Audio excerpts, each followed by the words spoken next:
ప్రభువైన యేసుక్రీస్తు పరిశుద్ధమైన నామంలో దేవుని పిల్లలకు శుభములు.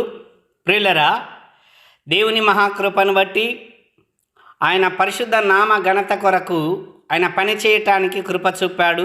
అందును బట్టి ఆయనను స్తుతిస్తున్నాను. ప్రియులరా, కృత నిబంధన గ్రంథంలో మత్తయి సువార్త గ్రంథాన్ని ధ్యానం చేసుకుంటున్నాం. ఈ గ్రంథ ధ్యానాలు మీ ఆత్మీయ జీవితానికి మేలుకరంగా ఉన్నాయి అని మీరు భావిస్తే తప్పకుండా మీరు కూడా దేవుని పని చేయాలి అని మనవి చేస్తున్నాను. ప్రియులరా, నా వలే వీడియో సందేశాలు ఒకవేళ మీరు సిద్ధపరచటానికి వీలు కుదరకపోతే మీరు ఈ వీడియోలను మీ స్నేహితులకు, మీ బంధువులకు, మీ ఇరుగు పొరుగు వారికి షేర్ చేయండి. అలాగే వీడియో ఓపెన్ చేసిన వెంటనే లైక్ చేయండి. ఇలా షేర్ చేయడము, లైక్ చేయటం వల్ల మీరు కూడా దేవుని పనిలో కొనసాగుతున్నారు అన్న విషయము మీకు తెలియచేస్తున్నాను. మంచిది, అంశంలోనికి వెళదాం. మత్తయి సువార్త 2వ అధ్యాయము 1వ వచనము. రాజైన హేరోదు దినములయందు యూదయా దేశపు బెత్లెహేములో యేసు పుట్టిన పిమ్మట, ఇదిగో తూర్పు దేశపు జ్ఞానులు యెరూషలేమునకు వచ్చి, యూదుల రాజుగా పుట్టినవాడెక్కడనున్నాడు? తూర్పు దిక్కున మేము ఆయన నక్షత్రము చూచి ఆయనను పూజింపవచ్చితిమని చెప్పిరి. హెరోదు రాజు ఈ సంగతి విన్నప్పుడు అతడును అతనితో కూడా యెరూషలేము వారందరూ కలవరపడిరి. కాబట్టి రాజు ప్రధాన యాజకులను, ప్రజలలో నుండి శాస్త్రులను అందరినీ సమకూర్చి క్రీస్తు ఎక్కడ పుట్టునని వారిని అడిగెను.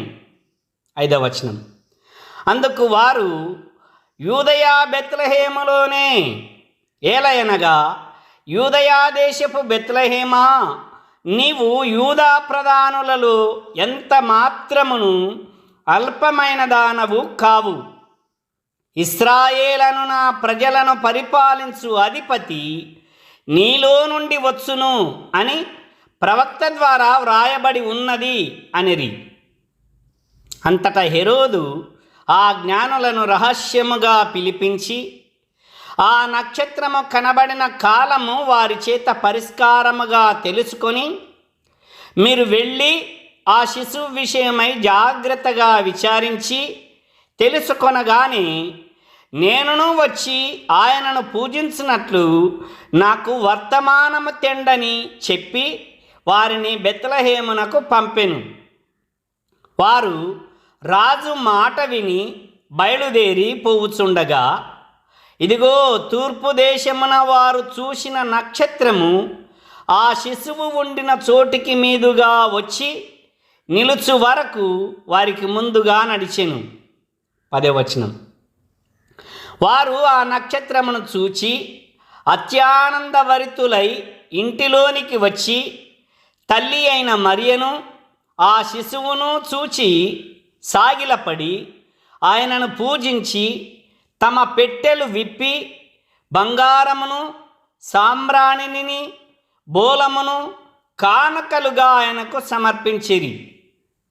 తర్వాత హెరోదునొద్దకు వెళ్ళవద్దని స్వప్నమందు దేవుని చేత బోధింపబడిన వారై వారు మరి ఒక మార్గమున తమ దేశమునకు తిరిగి వెళ్ళిరి. వారు వెళ్ళిన తర్వాత, ఇదిగో ప్రభువు దూత స్వప్నమందు యోసేపునకు ప్రత్యక్షమై, హెరోదు ఆ శిశువును సంహరింపవలెనని ఆయనను వెదకబోవుచున్నాడు గనుక నీవు లేచి ఆ శిశువును ఆయన తల్లిని వెంటబెట్టుకొని ఐగుప్తునకు పారిపోయి నేను నీతో తెలియజెప్పు వరకు అక్కడనే ఉండుమని అతనితో చెప్పెను.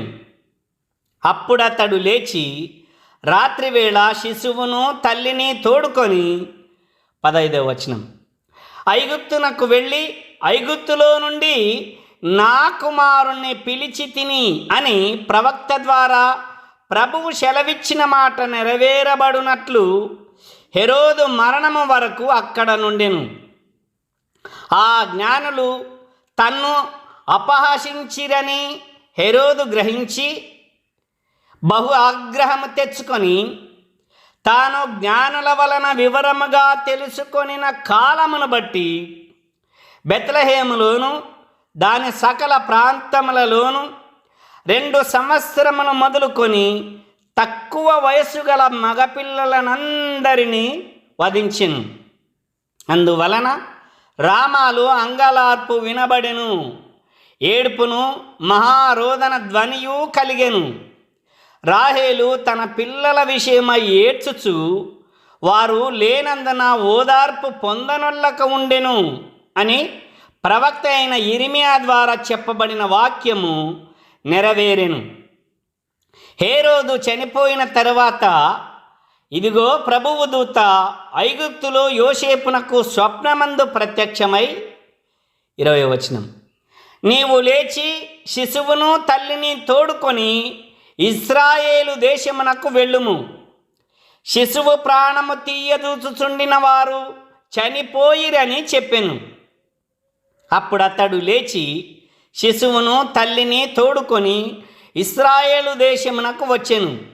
అయితే అర్కెలాయు తన తండ్రి అయిన హెరోదునకు ప్రతిగా యూదయా దేశము ఏలుచున్నాడని విని అక్కడికి వెళ్ళవెరచి స్వప్నమందు దేవుని చేత బోధింపబడిన వాడై గలిలయ ప్రాంతములకు వెళ్ళి నజరేతను ఊరికి వచ్చి అక్కడ కాపురముండెను.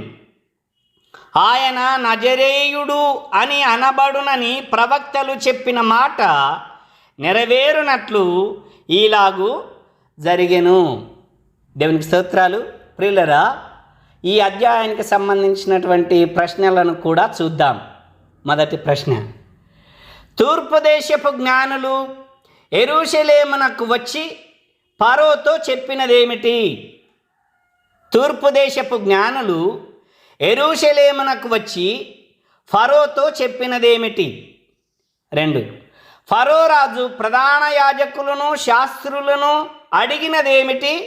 వారు ఆయనకు చెప్పినదేమిటి? ఫరో రాజు ప్రధాన యాజకులను శాస్త్రులను అడిగినదేమిటి? వారు ఆయనకు చెప్పినదేమిటి? 3, ఫరో జ్ఞానులతో చెప్పినదేమిటి? ఫరో జ్ఞానులతో చెప్పినదేమిటి? 4, జ్ఞానులు తల్లి అయిన మరియను శిశువును చూసి ఆయనను పూజించిన విధానమును గూర్చి వ్రాయుము. జ్ఞానులు తల్లి అయిన మరియను శిశువును చూసి ఆయనను పూజించిన విధానమును గూర్చి వ్రాయుము. 5, జ్ఞానులు స్వప్నమందు దేవుని చేత ఏమని బోధింపబడిరి? జ్ఞానులు స్వప్నమందు దేవుని చేత ఏమని బోధింపబడిరి? 6, ప్రభువు దూత యోసేపునకు స్వప్నమందు 2వసారి చెప్పినదేమిటి? ప్రభువు దూత యోసేపునకు స్వప్నమందు 2వసారి చెప్పినదేమిటి?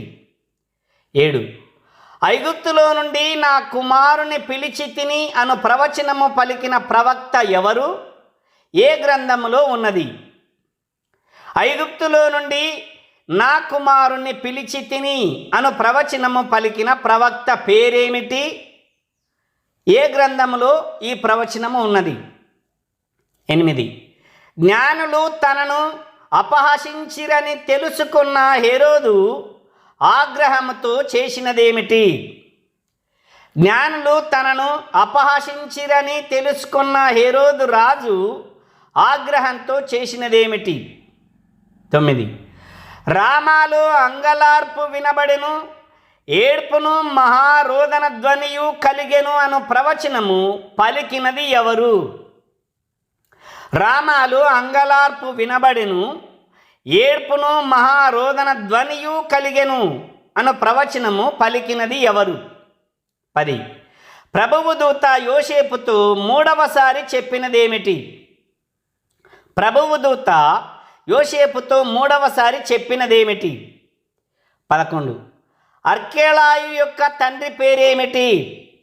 అర్కెలాయు యొక్క తండ్రి పేరేమిటి? 12, అర్కెలాయు ఏ దేశమును పాలించాడు? అర్కెలాయు ఏ దేశమును పాలించాడు? 13, ప్రభువు దూత యోసేపునకు 4వసారి చెప్పినదేమిటి? ప్రభుదూత యోసేపునకు 4వసారి చెప్పినదేమిటి? 14. ఆయన నజరేయుడు అనబడును అని పలికిన ప్రవక్త ఎవరు? ఏ గ్రంథములో ఉన్నది? ఆయన నజరేయుడు అనబడును అని పలికిన ప్రవక్త ఎవరు? ఏ గ్రంథంలో ఉన్నది? 15. ఈ అధ్యాయంలో ఎన్ని వచనాలున్నాయి? ఈ అధ్యాయంలో ఎన్ని వచనాలున్నాయి? దేవునికి స్తోత్రాలు. ప్రియులరా, ఈ అధ్యాయానికి సంబంధించినటువంటి ప్రశ్నలకు సమాధానాలు మరొక వీడియోలో చూద్దాం. దేవుడు మిమ్మల్ని దీవించునుగాక. ఆమేన్.